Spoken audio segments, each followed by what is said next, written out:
Hey guys, welcome back to my YouTube channel. तो आज हम अपोसी सीरीज को फिर से कंटिन्यू करने जा रहे हैं। अगर आपने प्रीवियस चैप्टर्स की एक्सप्लेनेशन नहीं देखी है तो आप देख सकते हो, प्लेलिस्ट में अवेलेबल है असेंशन टू गॉड नाम से, और प्लेलिस्ट का लिंक डिस्क्रिप्शन में भी, तो आप डायरेक्ट वहां पे क्लिक करके देख सकते हो। जैसे कि हमने प्रीवियस चैप्टर में देखा था, ल्यूजेंग बोलता है जोन तुम इसके ओपोनेंट नहीं हो, ऐसे तुमने अपनी सोल को रिकवर कर लिया था होली ट्री से, पर तुम ग्रेट 1000 वर्ल्ड की विल पावर के आगे कुछ भी नहीं कर सकती हो। जुन बोलती है हाँ मुझे पता है, पर मैं तुम्हें ऐसे मरने नहीं दूंगी। तो चैप्टर नंबर 200 की स्टार्टिंग होती है। जुन बोलती है कि एज अ ड्रैगन तुम ब्लैक फायर को क्यों नहीं कर सकते यूज मिस्टीरियस फर्नेंस की। अगर ये फेल भी हो जाएगा तो जो ग्रेट 1000 वर्ल्ड हमारे ऊपर ये रिवर्स कर देगा और ल्यूजेंग की जो सोल है वो शैटर हो जाएगी। मुझे लगता है कि हमारे पास और कोई चॉइस नहीं है, पर हम इसे वीक ही कर सकते हैं जितना कर सकते हैं हम। पर अगर हम ऐसे करते रहेंगे तो हमारे पास कोई भी चांस नहीं होगा और हम एशेस में कन्वर्ट हो जाएंगे। तुम क्या ल्यूजेंग की ग्रेट वर्ल्ड स्ट्रगल फेट में बिलीव नहीं करते? अजो ड्रैगन बोलते मैं बिलीव करता हूँ। जुन उसकी तरफ देख रही होती है और अजो ड्रैगन फिर बोलता है कि तुम सही हो, हम इस स्टेप में पहुंच गए तो अब मुझे ल्यूजेंग के ऊपर बिलीव करना ही पड़ेगा। चलो स्टार्ट करते हैं। वो जो मिस्टीरियस कॉल्डन होता है वो घूमने लग पड़ता है और उससे ब्लैक फायर रिलीज होती है। लिटिल मॉन्स्टर हैरान होता है और बोलता है ये क्या चीज है। अब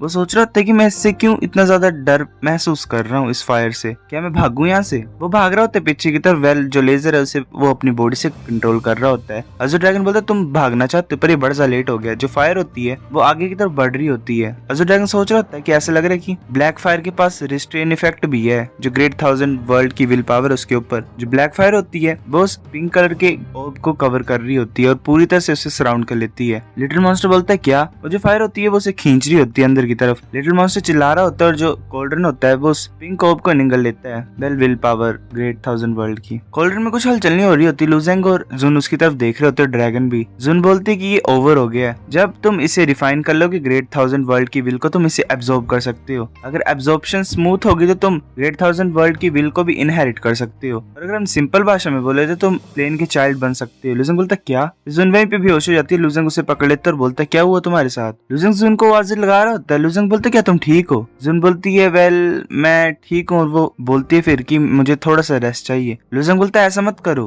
मैं तुम्हारी हेल्प करूंगा तुम्हारी सोल को रिस्टोर करने के लिए। अजो ड्रैगन बोलता है कि जब तुम इसकी सोल को रिस्टोर करोगे तो मुझे लगता है कि इसकी सोल ऑलरेडी वैनिश हो गई होगी। ल्यूजेंग बोलता है तुम्हारे कहने का क्या मतलब है? अजो ड्रैगन बोलता है कि ऐसे तो इसकी सोल ने पावर रिसीव की थी उस होली ट्री की, पर इसकी सोल जो है वो बड़ी ज्यादा वीक है, जिसका सिर्फ छोटा सा ट्रेस बचा हुआ है। अब इसकी जो सोल है वो स्प्लिट होने वाली है। ल्यूजेंग जुन बोल रही है धीरे से कि मुझे माफ कर दो, जितना मैंने किया मैं अभी भी सिर्फ एक सोल का पीस ही हूँ, मेरे पास और एबिलिटी भी नहीं है सेल्फ रिस्टोरेशन की, खुद को ठीक करने की। ल्यूजेंग बोलता है कि क्या और कोई तरीका नहीं है जुन को रिकवर करने का? अजो ड्रैगन बोलता है कि हाँ अगर तुम्हारे पास साउल रेजिंग वुड होगी तो तुम इसे रिस्टोर कर सकते हो। ल्यूजेंग बोलता है क्या साउल रेजिंग वुड? अजो ड्रैगन बोलता है कि ये कैपेबल होती है एक सोल को इमीडिएटली पावरफुल बनाने की और उसको रेज करने की, पर ये जो ऑब्जेक्ट है अपर एलम का है। ल्यूजेंग बोलता है ये मैटर नहीं करता, मैं ट्रू ड्रैगन एलम में भी जा सकता हूँ उसको ढूंढने के लिए, अगर होप होगी तो मैं पक्का ट्राई करूंगा। अजो ड्रैगन बोलता है पर ये बड़ा ज्यादा लेट हो गया है। इसके अपीयरेंस की तरफ देख के लग रहा है कि ये सिर्फ कुछ ही दिन मेंटेन कर सकती है अपनी फॉर्म को। ल्यूजेंग हैरान होता है उसकी तरफ देख के और बोलता है अब मुझे मत बोलना कि कोई भी रास्ता नहीं है इसे फाइंड करने का जल्दी से जल्दी। अजो ड्रैगन बोलता है कि अगर तुम जानना चाहते हो कि साउल रेजिंग वुड कहाँ पे है तो तुम ग्रेट 1000 वर्ल्ड की विल को यूज कर सकते हो। मैंने ऑलरेडी इसे रिफाइन कर दिया है। जो मिस्ट्रियस कॉल्डरन होता है उससे एक गोल्डन कलर की लाइट निकल रही होती है ऊपर की तरफ और वो एक गोल्डन कलर का बॉल टाइप भर के बाहर आती है। अजो ड्रैगन बोलता है कि अब जो है ग्रेट 1000 वर्ल्ड की विल वो एक ऑब्जेक्ट बन गई है जो किसी भी ओनर की नहीं है। ल्यूजेंग तुम इसे ले सकते हो। वो गोल्डन कलर की वो ल्यूजेंग के हाथ में आ जाती है। ल्यूजेंग ने अपना हाथ आगे करके रखा होता है। उसे देख के हैरान होता है। वो बोलता है कि ये तो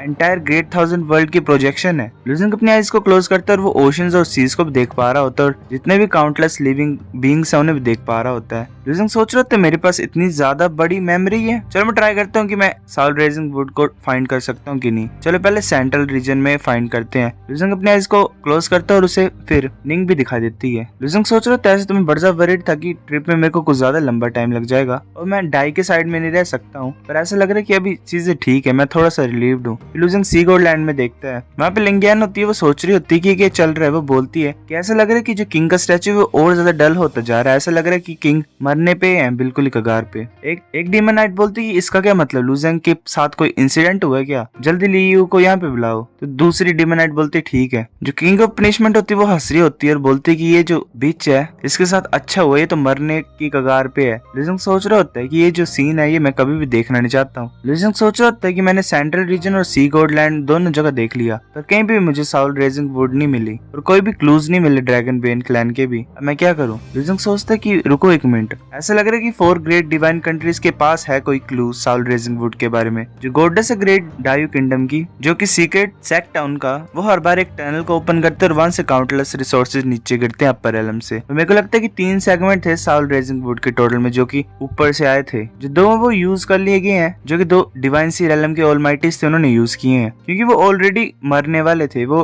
5 डिके में एंटर कर चुके थे, तो इसलिए उन्होंने साउल रेजिंग वुड को यूज किया अपनी सोल को एक्सपैंड करने के लिए। और जो रिमेनिंग साउल रेजिंग वुड है वो हेवनली विंड बैटल एम्परर के पास है, उनके हाथों में। वो अपने आप को प्रिपेयर कर रहा है 5 सेलेस्टियल डिके में एंटर करने से पहले, ताकि वो अपनी सोल को इसमें कंटेन कर सके। जुंदीर से बोलते कि लुजिंग मुझे लगता है कि मुझे नींद आ रही है, वो फिर अपनी आइज को क्लोज कर लेती है। लुजिंग बोला तुम रेस्ट कर सकते हो, अगर तुम स्लीपी हो तो मैं डेफिनेटली साउल रेजिंग वुड को फाइंड कर लूंगा। लुजिंग फिर अपनी आइज को ओपन कर लेता है और जो लिटिल मॉन्स्टर होता है वो ऐसे खड़ा होता है, लुजिंग उसकी तरफ जाता है और उसे नॉर्मली टच करता है, वो नीचे गिर जाता है। जो रेफरी होता है बोलता है कि जो आउटकम वो ऑलरेडी डिसाइडेड है, लू टियानजिंग यहाँ पे जीतता है। सब जो मार्शल आर्टिस्ट होते हैं वो हंस रहे होते हैं, लू टियानजिंग को चीयर कर रहे होते हैं। एक बोल रहा तो मैंने तुम्हें बोला था, लुजिंग की साउल को अटैक करना ये ज्यादा अच्छा नहीं है। प्रिंसेस सोच रही होती है कि लू टियानजिंग सच्ची बड़ा स्ट्रॉन्ग है, उसने एक्चुअली में लिटिल मॉन्स्टर को हरा दिया, मैं ऐसे डर रही थी। एक मार्शल आर्टिस्ट बोल रहा था ये तो मैं तो अभी वेट कर रहा था इसका कि ये मेरी हेल्प करे ब्रेक थ्रू करने के लिए। डायू किंगडम का एम्परर बोलता है लुजिंग तुम्हारी इतनी हिम्मत, तुमने लिटिल मॉन्स्टर की सोल कैसे डिस्ट्रॉय कर दी? अब तुम मरने से कोई नहीं रोक सकता। वो अपने मर्डरस इंटेंट को रिलीज कर रहा होता है। लुजिंग सोच रहा होता है क्या इतना ज्यादा स्ट्रॉन्ग मर्डरस स्पिरिट कि सच्ची मुच्ची मेरे को मारना चाहता है। प्रिंस ऑफ यान बोलते हैं कि ग्रेट डायू कंट्री लॉर्ड, जो मार्शल आर्टिस्ट है वो डिफीट होते ही है इस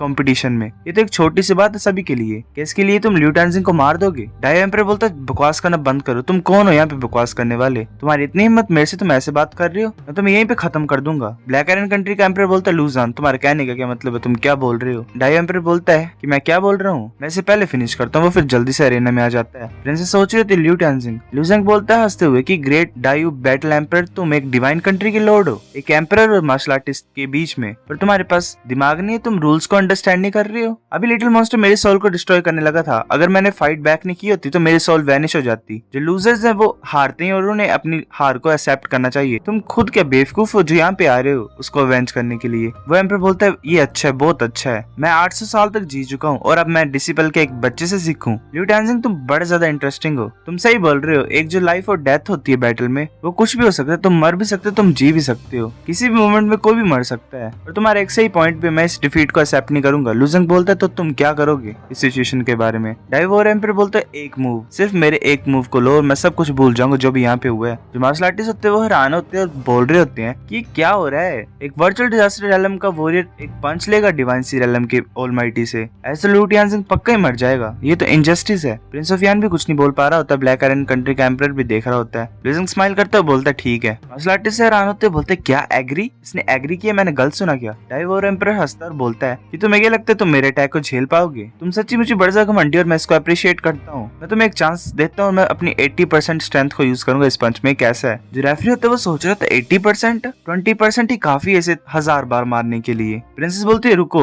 डायू एम्परर हैरान होता है और उसकी तरफ देख रहा होता है लुजिंग भी। प्रिंसेस बोलती है लिu टानजिंग को छोड़ दो और मैं तुम्हें ऐसे हेवनली जेड ब्रेसलेट दे दूंगी। वो अपने ब्रेसलेट को खोल लेती है हाथ से। वो लुजिंग को देने की बात कर रही थी और वो लुजिंग के पास आ जाती है और बोलती है ये जो हेवनली जेड बैंगल है ये एक सेमी डिवाइन वेसल है, ये तुम्हारी पावर को बड़ा ज्यादा बूस्ट कर देगी। डायू एम्परर देख रहा होता है और फिर स्काईविंड एम्परर की तरफ देखता और बोलता है कि हुआ तुम अपनी डॉटर को क्यों नहीं कंट्रोल करते हो, इसे बोलो कि दूसरों के बिजनेस में इंटरफेयर ना करे। स्काईविंड एम्परर चुप होता है। लुजिंग बोलता है शुक्रिया तुम्हारी काइंडनेस के लिए, पर मुझे नहीं चाहिए इस मोमेंट के लिए। प्रिंसेस हैरान होती है, बोलती है कि कैसे तुम्हें क्यों नहीं चाहिए? लुजिंग बोलता है कि बिकॉज जो मेरा मेथड डिफेंस का वो बड़ा ज्यादा डिफरेंट है जैसे तुम सोचिए उससे। लुजिंग फिर आगे की तरफ आ जाता है। डायू एम्परर प्रिंसेस को उठाता है वेल अपनी पावर से और बोलता है कि लिटिल गर्ल हो फैमिली की, मैं तुम्हें यही एडवाइस करता हूँ कि यहाँ पे मत खड़े हो, वरना तुम भी विथस्टैंड नहीं कर पाओगे मेरी फोर्स को, मेरे पंच के। मैं जरा भी नाइस नहीं होगा अगर तुम हर्ट हो जाओगे। तो वो फिर उसे उठाता है और पीछे की तरफ फेंक देता है। स्काईविंड एम्परर उसे रोक लेता है। जो मार्शल आर्टिस्ट होते हैं वो पीछे भाग रहे होते हैं, बोलते जल्दी भागो यहाँ से, अगर हम इन्वॉल्व हो जाएंगे तो हम भी मरेंगे यहाँ पे। डायू एम्परर अपने पंच को लेके आगे की तरफ आ रहा होता है, बोलता है कि सब तुमने अपने ऊपर खुद लाया है, अगर तुम किसी को ब्लेम करना चाहते तो खुद को ब्लेम करो क्योंकि तुमने डिवाइन कंट्री को ऑफेंड किया है। वो फिर लुजिंग की तरफ पंच कर रहा होता है। लुजिंग सोच रहा होता है कैसे तो मेरा ये फर्स्ट टाइम है यूज करना, मुझे अभी पक्का पता नहीं कि इसकी पावर कैसे यूज होती है, पर मैं फिर भी ट्राई करना चाहता हूँ। लुजिंग फिर सोचता है पावर ट्रांसफर और लुजिंग को जैसे पंच लगता है डायू एम्परर का, लुजिंग उसे पूरी तरह से ऑब्जर्व कर लेता है। जो मार्शल आर्टिस्ट होते हैं वो बोल रहे होते हैं क्या गलत है। ऐसा लगा कि पंच लगा है लुजेंग को, पर मैंने क्या गलत देखा। तो एक माउंटेन जो होता है वो डिस्ट्रॉय हो जाता है और साथ में जो इम्पैक्ट होता है वो रिवर तक भी जा रहा होता है और एक पूरे लैंड का पीस ही कोलैप्स हो गया होता है। वहाँ पे बहुत बड़ी एक दरार पड़ गई होती है। जो मार्शल आर्टिस्ट होते हैं वो बोल रहे होते हैं कि लुजेंग ने लिटिल मॉन्स्टर की पावर को भी इनहेरिट कर लिया। एक बोल रहा होता है कि जो लिटिल मॉन्स्टर की डिवाइन माइट थी क्या वो लियू टेंजिंग में ट्रांसफर हो गई है, क्या इसका मतलब अब हमें उसके ऊपर रिलाई करना पड़ेगा ब्रेक थ्रू करने के लिए। डाइवोरियन पर बोलता है नहीं, तुमने एक्चुअली उसकी पावर भी ले ली। ऐसा तुमने इसकी सारी पावर को ले लिया? मुझे नहीं लगता बस सारी ले पाए हो तुम, मतलब उसी टाइम पे। मैं अपनी पूरी स्ट्रेंथ को यूज करता हूँ, तुम्हें मार देता हूँ। ब्लैक आयरन कंट्री का एम्परर बोलता है लुजन रुक जाओ। वेल कैसा एम्परर है, बचा ही नहीं पा रहा इसको। लुजन बड़ा गुस्सा होता है और बोलता है क्या 80% तुम्हारी स्ट्रेंथ की वो भी मेरे को हरा नहीं पाई, तुम एडिशनल 20% भी यूज कर लोगे तो भी कुछ नहीं होगा। तुम हर बात बकवास ही मत करो, तुम अपने वर्ड से कुछ नहीं कर सकते हो। बूढ़े इंसान, अगर तुम मेरी लाइफ को चाहते हो तो तुम भी प्रिपेयर हो सकते हो। मैं भी अपनी पूरी स्ट्रेंथ यूज करूंगा तुम्हारे खिलाफ। वो फिर बड़ी जोर से पंच मारता है डाइवोर एम्परर को। लुजन के पंच से डाइवोर एम्परर पीछे की तरफ हो जाता है और उसके मुंह से खून निकल आता है। सो गाइस चैप्टर नंबर 200 इतना था। अगर आपको वीडियो पसंद है तो लाइक और नहीं भाई फिर भी लाइक कर दो, शेयर करो अपने दोस्तों के साथ, कमेंट करके बताओ अगर आपको वीडियो कैसी लगी है, सब्सक्राइब करो। तब तक के लिए बाय बाय।